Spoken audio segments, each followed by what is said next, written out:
Eto po, may natuklasan na naman tayo. Akala natin si Martin Romualdez ang binibintang lang sa pagnanakaw ng pera, pagnanakaw ng mga maleta. Aba, nagnanakaw din pala 'to. At least si Bato alam natin na hindi pumapasok. Walang attendance si Bato. Kasi ayaw niyang matulad kay Tatay Digong na ipapahuli niyo, dadalhin sa ICC. Alam po namin yung katwiran, hindi po tamad si Bato. Nung hindi niyo pa sinasabing meron siyang warrant of arrest sa ICC, hindi po pala absent yan. Pero eto po, ayon kay Toby Chanko, pumapasok ay hindi raw pumapasok si Martin, pero may attendance. Putyang tindi mo. Sino nag-a-attendance sa'yo, Martin?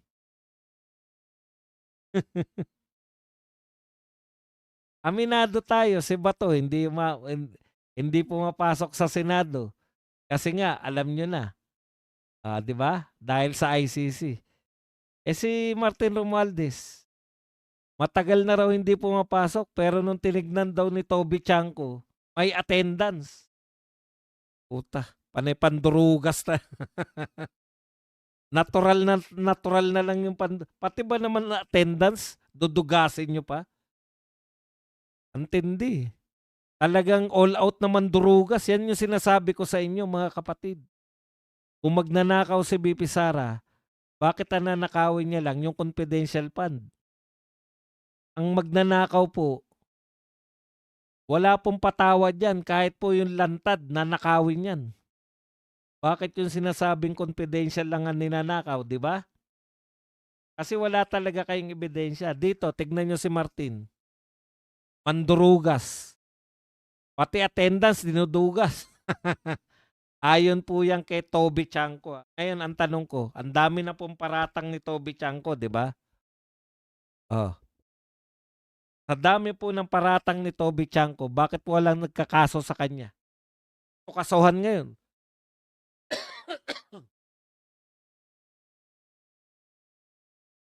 Bakit po hindi kinakasuhan ni Martin si Toby Chanko? Eh yan si Martin, mahilig yan mag-eliminate ng mga kalaban niya. Bakit si Toby Chanko hindi kasuhan? Gandang katanungan sa inyo. Okay, punta po tayo kung meron pa. Pag wala na, magtatanungan portion na tayo. Okay. Representative Sendanya bumuelta kay Attorney Topacio. Alam niyo po, sinabihan to si Sendanya na tabingi ang katwiran. At si Laila de Lima po at saka si Luistro ay sinabihan din ni Yesesio na ang pangit, ang papangit ng sinasabi. So ang buwelta po ni nito ni Tabingi ay humirit na naman ang kadiring manyak. Wala namang katuturan to sa Sendanya. Diretsahan. Kadiring manyak. Ngayon tatanungin kita, Sendanya. Ano mo sabi na kadiring manyak yan? Minanya ka na ba niyan? Minanya ka na ba ni Attorney Topacio?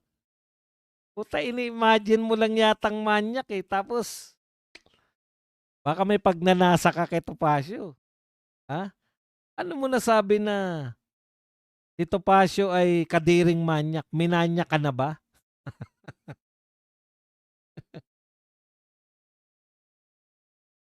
Ika nga ni Jasmine Curtis Smith, isa kang dugyot.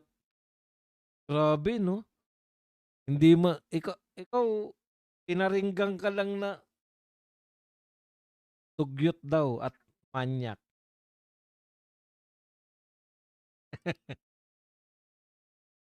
Wala,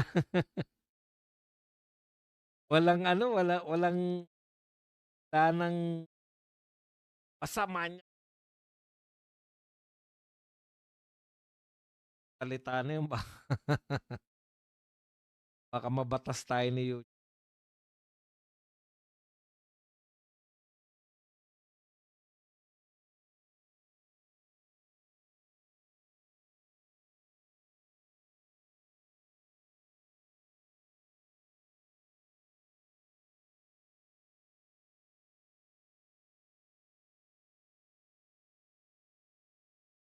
Ito po, last topic natin.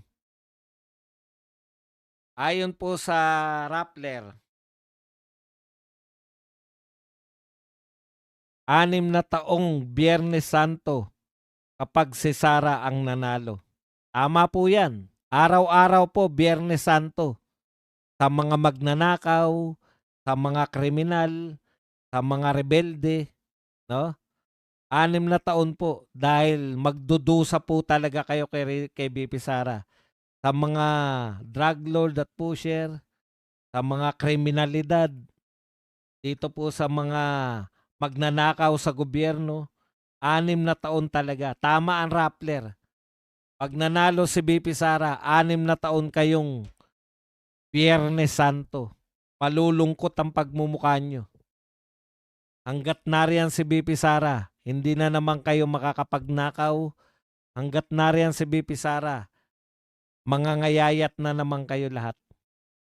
Okay, yan lang po ang ating topic. Pucha, yari na naman. 1 hour ago, inatake na naman ng Iran ang industrial zone ng southern Israel. Tunog. Wala talaga. Mahirapan talaga kayo sa Iran. Tumitigil ang Iran. Ikaw ba naman, na-assassinate yung leader mo eh. Okay. Panahon na po para tayo magtanong, magbigay ng reaksyon. At higit sa lahat, pwede po kayong magpakape. May nagpakape ba kanina? Kaya hindi natin napupuna, may nagpakape pala. Wala ba nagpakape mga kapatid?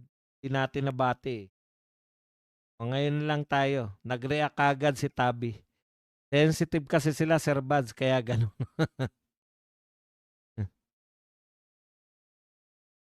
Mas may manyak pa. Kay Dilima, I wonder why nagtatago si Bato. Nandiyan ka sa sarili mong bansa. Natatakot ka, naging PNP chief ka pa naman. Si Tatay Digo nga naging presidente. Nagawa nila kay Bato pa. Gigil na gigil sila kay Bato. Alam mo, Lishen, mas maganda yung nag-iingat kaysa magsisi. Etong kalaban natin, Lishen, wala silang wala silang pakundangan. Di sila kumikilala ng due process. Diretso yan. Sinasabi ko sa iyo, may eroplanong nakatoka kay Bato. Diretso yan. Hindi naman sa takot na si Bato ay nakita mo na kung gaano ka-traidor eh. Sabi nga natin, ako naniniwala ko, Leshen, naniniwala ko dun sa kasabihan na hindi pala kasabihan. Kaya tayo walang kasabihan na nadalawahan.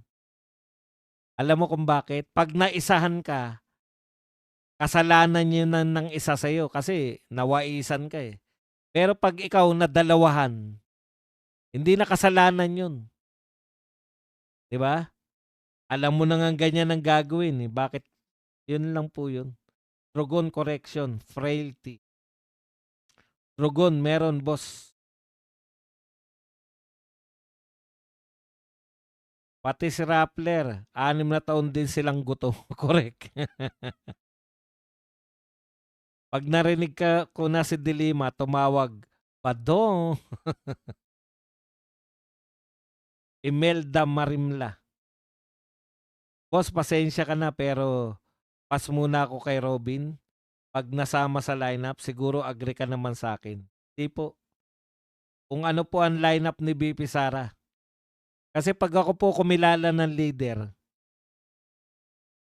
susunod po ako. Yan dapat ginawa kay BBM. Team replay ako mamaya. Esme, Ruru. Meron. Sorry naman. Trogon. Aha. Yung ayaw nilang maniwala kay PRRD pero ngayon na-realize nila na tama si tatay tungkol sa China. Ariela, Ter, BBM, Boy Lamas, mga Pinklawan at Lules Tanga, what's up? Ang ending, China pa rin. True line up tayo guys para Duterte. Uy, Kuya Marley, kumusta? Uniteam na ng kayo, Takawan. Boss, ayon sa biological parents ni Redon, ay hindi, wala pong biological parent yan. Si Redon,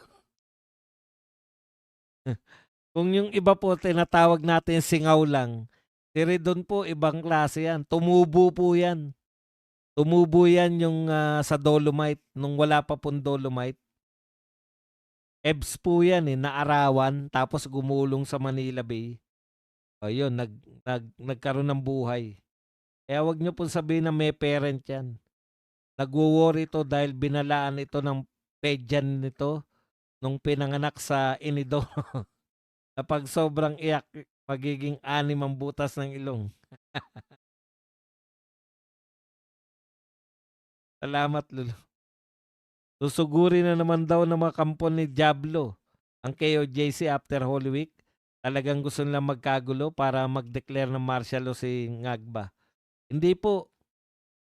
Mukhang pera talaga yung mga... Nakakulong, okay pa yung una, di ba? Justified pa dahil sabihin, hinahanap namin si hinahanap namin si Pastor Kibuloy. Putya, napakulong niyo na si Pastor Kibuloy. Sino pa bang hinahunting niyo pa? Bakit pupunta pa kayo ron? Bigay nga kayo ng mga kung hindi po yaman ng KOJC ang habol ninyo, ano? Kung po alam. Your hula is as good as my hula. Dapat po nililinaw nyo. Bakit po? Kasi po yung mga tao ron na trauma pa Trauma pa yung mga miyembro ng KOJC. Esme, thank you very much sa 25 AED. Maraming salamat sa pakape, Esme.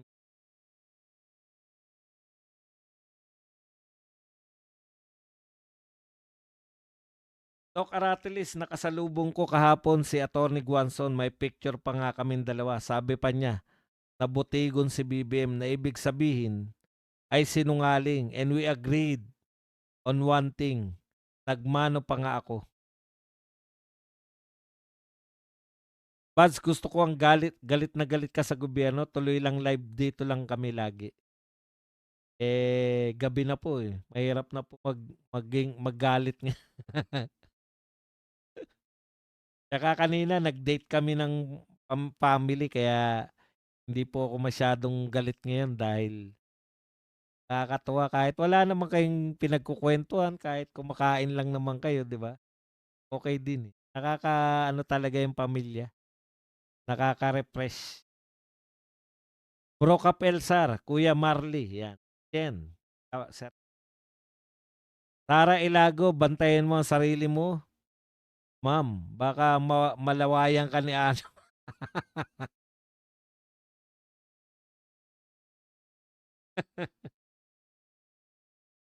MLSO, Ma'am Leshen. Bawal nating yung mga yan.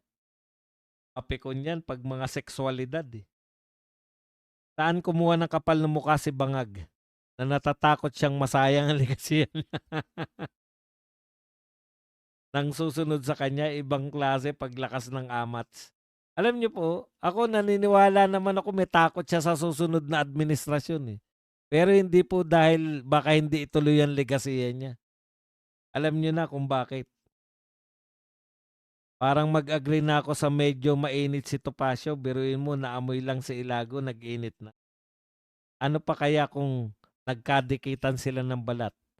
Tatayo balahibo niya. Hoy, dilat mo mata mo about Robin. Matalino at katao si Idol Robin kaysa sa ibang senador.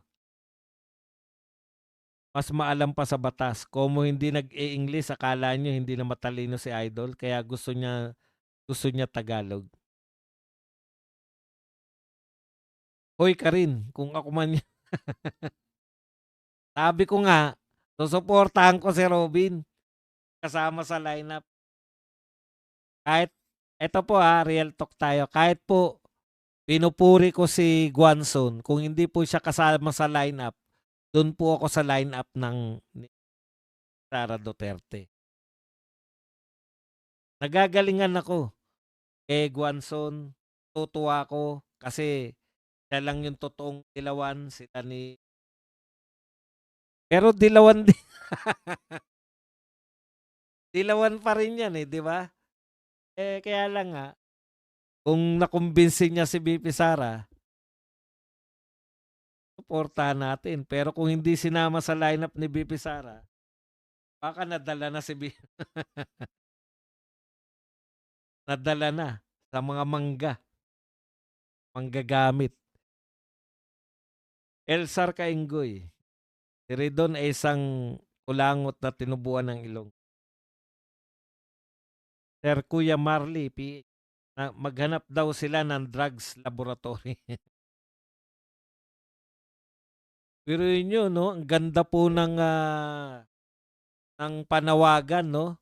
Dapat to samantalahin to ni BBM Ganda ng panawagan ng China, di ba?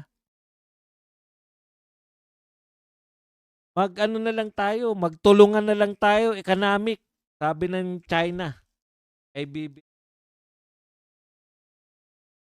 Pag nakakuha ng langis yan si BBM sa ibang bansa, tablahin. Ituloy nyo po yun. Mag-exploration na lang kayo, oil exploration na lang.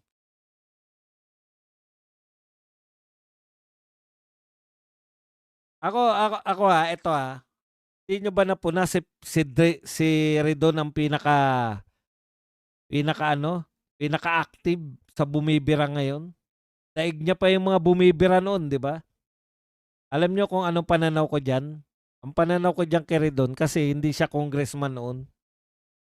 Kaya hindi po siya nakatanggap ng maleta. Wala na akong ibang ibig sabihin. Kayo na lang mag-conclude. Diba?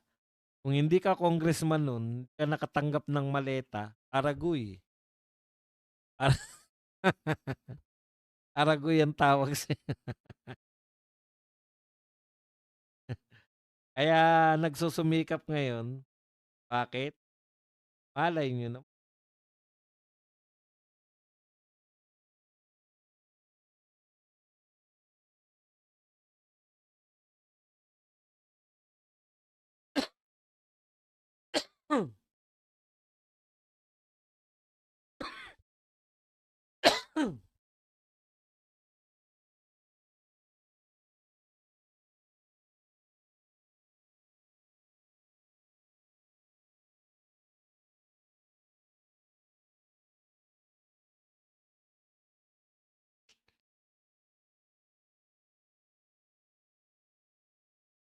Nanonood.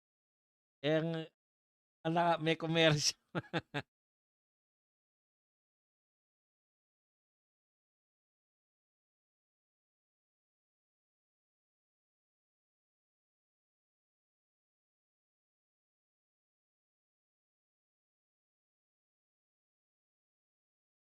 Okay, basa.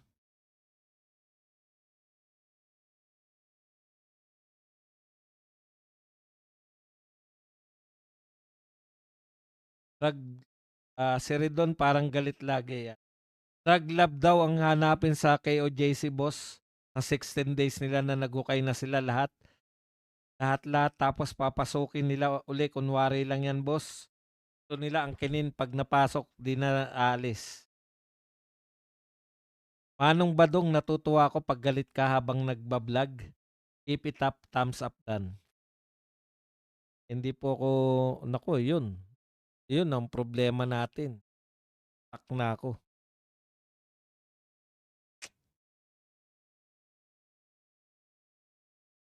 Mahirap paggalawin to ng hindi ako naka-on.